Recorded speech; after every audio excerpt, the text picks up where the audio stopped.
if you're tired of spending money on ads for your self-storage facility that don't actually convert into booked units, I'm going to break down the most effective advertising strategies for self-storage facilities that actually convert page views into booked units. And if you stay till the end of the video, I'm going to be giving away my exact Google Ads campaign setup template that's going to allow you to systematize how you build out your Google Ads campaigns. And it also includes over 300 negative keywords that you can add to your account to instantly improve the ad spend that you have. So for this video, we're going to be looking closely at different advertising strategies and tactics for self-storage facilities. Now, the way I think about this is in a system approach where I have a step-by-step process on which ads I would roll out first. For a lot of facilities, they're not going to need to go past phase one. My goal with this is to show how you want to maximize one channel before expanding into the next one. And you only need to expand into the next channel and tactic if you have more of a need to drive more book units and occupancy for your facility. So the foundation of this is always going to be on Google. Google is the one advertising channel where users are searching for your solutions, and through the ad, you're showing up and providing that solution with your self-storage facility. Most other advertising methods interrupt people as they're scrolling on social media or as they're doing another activity. The ad interrupts what they're doing. With Google, we're actually getting in front of people when they want to see your ad and they want to find your facility because they're searching for storage units in your market. So it's a really important concept. And one of the main reasons I focus heavily on maximizing what we're doing on Google. And then once that is working well and we can expand further, that's when we look to other methods and other advertising channels, which we'll cover here. So the foundation is always going to be starting with Google Ads. And this is kind of my system for the order in which I would roll something out. So the first thing we look at is text ads on Google. Then we're going to look at local extensions, which are going to be ads in the map listing. Then the next thing is local SEO. Now, SEO isn't technically advertising, but it should be a part of your marketing plan. And before you roll out other advertising channels outside of Google, I like to see that local SEO and traditional SEO are being maximized. And then once these four things are done and are in a good spot, you may not need to do anything else. This may get you to achieve your goals that you have for NOI, occupancy, just from these methods here. If you need more, and if you need to expand further in a competitive market or for a larger facility, that's when we'll look to some of the next steps. So for these four tactics, it's important to look at the search results and start to get a feel for all the different areas where your business can show up. So up at the top here, we have the standard text ads. And that's why these are number one on my list. This is the first thing somebody's going to see when they perform a search, like storage units in whatever city you're located in. So really critical to have a plan here. Now, these don't always work in every market. So you do have to evaluate the costs, and testing and ad copy and offers are really critical to making it work. Just because it doesn't work right away doesn't mean it can't work long term. But you need to have a plan and a strategy on what you're adjusting to actually get that incremental improvement that you need to make this actually profitable. So text ads are very important. Then we scroll down, and the next thing we're going to see is this map listing. Now, the first listing is typically going to be an ad, and you'll see the sponsored there. And that's what the local location extension ads are. And these are ads I recommend most facilities setting up. It's very quick and easy to do after you build out your initial campaigns. And these ads can convert really well, so it's important to test it. And essentially, by running an ad in the text ads and in this map listing, you could potentially have two listings above all your competitors. Then we get to local SEO, which are these three spots. These are not paid placements. These are organic. So you can get your brand to show up there by doing some local SEO work. So this is going to be step 3 in the process. And really what you want to do here is make sure you have a Google business page set up. Make sure it's optimized. Now, optimized can mean a lot of different things, but to start, just make sure all the information is filled out and you're using all the fields available. Then you're going to want to get reviews, and that's not a one-off task. That's something you're going to do on a regular basis, is continually get more positive reviews over time. And then really the final two things there to optimize on the local SEO end are going to be your citation profile. So getting listed on other directories and other websites with your business information, and building local backlinks, which we're not going to cover in depth today, but essentially getting other businesses to link to your website, which is them endorsing you. That's how you're really going to maximize your presence here on the local end. And then finally, we get to the traditional search results. When most people think of SEO and optimizing on Google, this is what they think of. But this is actually the fourth thing that somebody sees. First, we have text ads. Then we have a map ad. Then again, we have local SEO in the map listings. Then we get to traditional SEO. So a lot of times I see people and facilities focus on these in the reverse order. They actually start here and then go to local SEO and then focus on ads. Where if you want visibility instantly, I like to start in this top-down approach here. But with traditional SEO, usually what you're going to do here is your location page for your facility is going to be the most critical page. That's the page you want to optimize around the storage unit in your city keywords. It's important, if we look at some of the websites that are showing up here, to include the core keyword in your title tag here. So self-storage units in the city. And then something at the end of the tag that makes it compelling for people to click and for you to stand out. In this particular search result, and you'll see the directories do this quite often, they do the from dollar amount, and you'll see everyone starts to try to one up each other. So we have from 40, then we have from 21, then from 19. I'm not a huge fan of this approach. I think it's kind of saturated. And if you look at these three, from when a user sees this, they're gonna really just look for the lowest price there.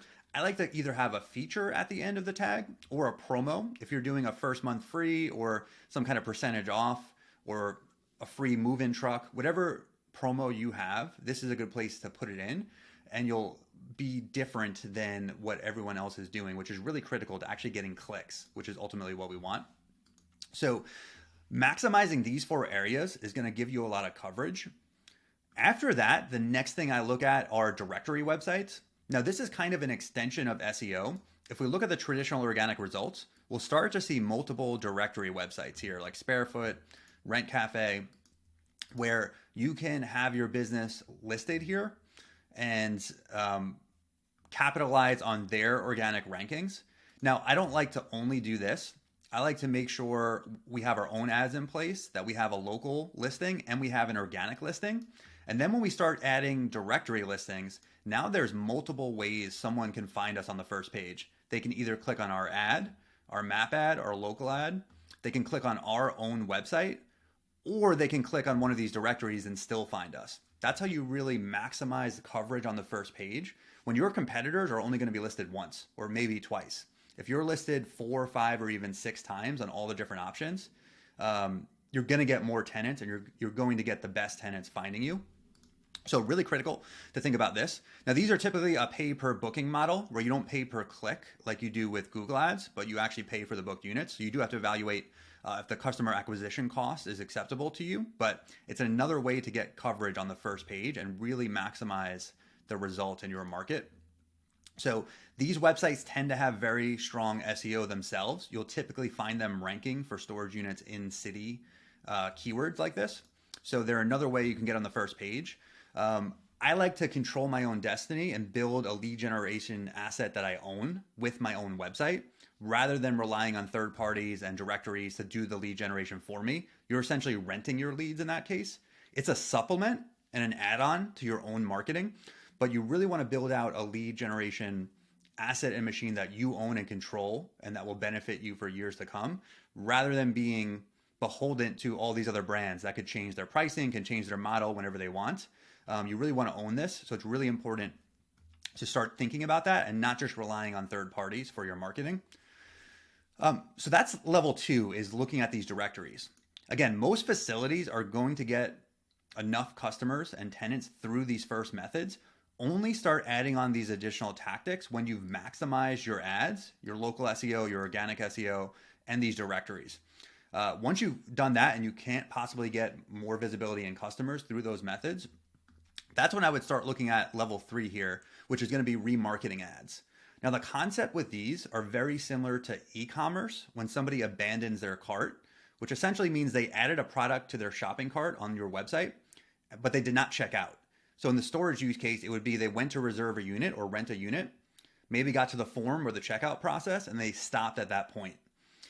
we can actually serve them ads to try and get them to complete the booking on a variety of platforms. The platforms aren't as important. It's more the concept that's important of targeting people who added a unit to their cart but did not finish the process.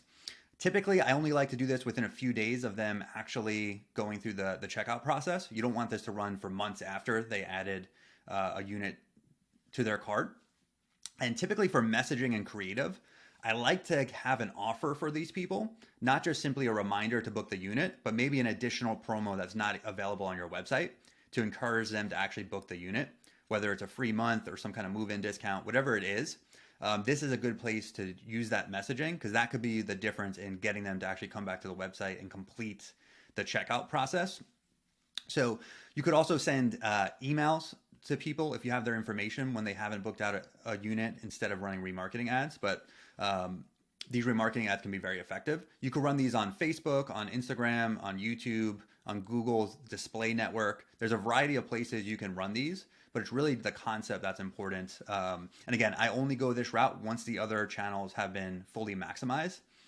I'm not a huge fan of using social media's own prospecting to build out the audience for your ads there, because I find it's too broad. And typically, again, you're interrupting somebody on Facebook or Instagram or social media platform when you don't know if they're in the market for a storage unit. So when they've added the unit to their cart and they see an ad within a day or two of that happening, we at least know they had some intent to book a unit. So that's why I like to use this combination rather than just running cold ads on Facebook or Instagram trying to get storage customers. Typically, I find that doesn't work. So this is a nice nuance that can make your social media ads actually work and drive some revenue that you would have otherwise lost. So this is kind of level 3 to the plan. And again, these are the most popular networks you could run retargeting ads on. You have Facebook and Meta's platform, Google, YouTube, a lot of options there. The important thing is the concept of retargeting and then testing these different platforms and seeing if one works better for you than another. So those are the main advertising methods. But again, I want to go back to this concept of owning your lead generation and not renting it and building a long-term asset that you control. Your website is one of your most important assets for lead generation. And a lot of times it's treated as an afterthought. We just focus on occupancy for specific units and we make these short-term adjustments and short-term thinking. And we're not thinking long-term on how do I turn my website into an asset that's going to continue to benefit me as I expand and open new facilities. If you only have one facility and you don't have goals of expanding and building a bigger portfolio, which is fine, this may not be as important, but the bigger you want your portfolio to get and the more facilities you want to own, the more your website's going to be critical in making that happen and making your marketing better. So really start thinking about that. And that's where SEO really comes in. It's one of the best long-term tactics. With ads, as soon as you shut off your ads, the benefit of those ads almost go to zero. The traffic goes to zero as soon as you pause your ads, and the lingering benefit isn't that strong, especially for self-storage when we're just showing up as they're looking for units. With SEO, even if you stop doing SEO work, the work you've done up to that point will last for months and months after. So you have this long-term effect, and the results tend to compound over time and get larger the more you've been doing it and the more you focus on it. So that's where, again, marketing and acquiring customers is one of the most central parts of your business. It's really important to treat it that way and not just think of it as an afterthought that you can outsource to a third party and hope that they do a good job. So really critical to start thinking about that. And then that brings you to the decision on, do you try to build an in-house team or do you hire an agency or a consultant? And there's no right answer here. There's pros and cons to both, and it really depends on your situation. Obviously, with an in-house team, you have more control and you can control the costs and you have that dedicated team. The downside of that is you don't have the processes or the expertise in-house. Typically, the process and the system you use to do your marketing is one of the most important things. When you have an agency or a consultant who's been doing this for years and years, you're leveraging their experience and their process that they've refined over the years. Now, you can build your own process. It's just going to take a lot of trial and error and a lot of time refining. And if you have the time and you're willing to take that cost and learning curve to do that, it can be actually a good thing long-term because now you'll really understand the nuance and you'll have a set process that you've built. But if you rather skip the line and just add that process to your business, working with an agency can be a really good way to do that. So really think about your goals. Are you trying to expand? Do you just want to maximize the facilities you have? Do you have more time than money? And then you should actually learn how to do this yourself and build your own process and build an in-house team. Or do you have more money than time and your time's better spent on running your facility or expanding the business? In that case, it usually will make sense to bring in an expert. So those are the things to think about. And ultimately, to recap the strategy, we're focusing on a multi-channel and omni-channel approach, but really start with Google. Don't get caught up in all the fancy new tactics and all the things you could be doing. Focus on Google, maximize that to the fullest capacity. And once you feel like there's nothing more you can get out of Google, then start expanding into some of those other tactics we laid out in this video. But don't start with everything right away. Make one work and be profitable for you, and then add on from there, one at a time. And now, nothing's going to work for everybody. It's key to use the data and evaluate the data to make your own adjustments. No matter what anyone tells you, there's nothing that's going to work in every market. There's concept, there's best practices, but all of those really may or may not work. You really need to look at your data and make adjustments based on what you're actually seeing in your market, and then be flexible. Make changes, optimize your accounts, try different things, and then ultimately that's going to get you a lot further than going more of the set it and forget it approach. So if you're looking to build your own Google Ads campaigns, we've built out a template that will help you get started. It has multiple tabs here. The first tab is an audit. You can run through this audit checklist and audit your own ad account to understand if there's any areas of opportunity that you haven't leveraged to get more out of the Google Ads campaigns you're already running. So I highly recommend everybody go through this checklist. It's about 62 checkpoints here. So it's in depth. It's going to take some time, but you're going to find exactly what you can focus on to improve your account. You're also going to get our plug and play campaign structure here, where this is some of the most effective keywords and structures for building out a campaign that we've seen. It also has a forecast tool where you can plug in the search volume and the average cost per click for each of your keywords and plug in your city names. And it'll project how many clicks, how many booked units, and what your cost per booked unit might be. So you have some baselines to work with. So all you need to do is fill in the search volume and average CPC for your market, and then change these location keywords to be your cities. And you have a campaign template that you can basically upload into Google Ads. Then from there, you can start writing your ad headlines and descriptions right here. So we've built a little sheet out for you to be able to write all your copy. And then the ad extensions are very important as well. We put in the most common ones, and this is where you would write in the different ad extensions you're going to use. Then we have our negative keyword list. So we have over 300 negative keywords here that you can immediately upload into your account to make your ads more efficient. And you want to reduce wasted ad spend. You don't want to bid on every single keyword. There's certain words where we know they're not going to book a unit.